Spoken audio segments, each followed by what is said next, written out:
নমস্কাৰ, মই পিংকি আৰু আপোনালোক সকলোকে স্বাগতম জনাইছোঁ মোৰ পেজ আৰু ইউটিউব চেনেলৰ অন্য এটি ভিডিঅ'লৈ। আশা কৰোঁ আপোনালোক সকলো ভালে আছে আৰু মোৰো বৰ্তমান ভালেই। এইফালে দেখিছে নহয়, মচুৰ দালি আৰু চাউল কালিয়ে তিয়াই থৈছিলোঁ পকোৰা বনাম বুলি। যিহেতুকে এইকেইদিন বতৰটো যথেষ্ট ঠাণ্ডা পৰিছে আৰু সেয়েহে চাহৰ লগত এনেকৈ গৰম গৰম পকোৰা খাবলৈ পালে ভাল লাগে। আপোনালোকে ভাল পায়নে বাৰু জনাবচোন। আদা, নহৰু, জলকীয়া লগতে মচুৰ দালিখিনি মই ধুনীয়াকৈ মিক্সিত মাৰি পেষ্ট এটা বনাই ল'লোঁ।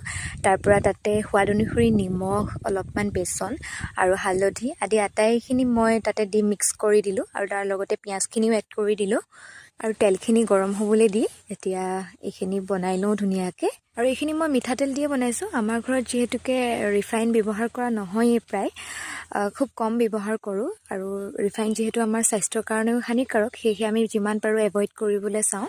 মচুৰ দালিখিনি কালি ৰাতিয়ে মায়ে দালি বনাবলৈ তিয়াই থৈছিল। তাৰপৰা মায়ে পাহৰি থাকিলে আৰু পুনৰ নতুনকৈ দালি ব্যৱহাৰ কৰি দালিখন বনাই দিলে আৰু তেনেকৈ এই তিয়াই থোৱা দালিখিনি থাকি গ'ল আৰু ভালেই হ'ল। ৰাতিপুৱা সেইখিনিকে আকৌ মই ইউজ কৰি কিবা এটা খাব পৰাকৈ বনালোঁ।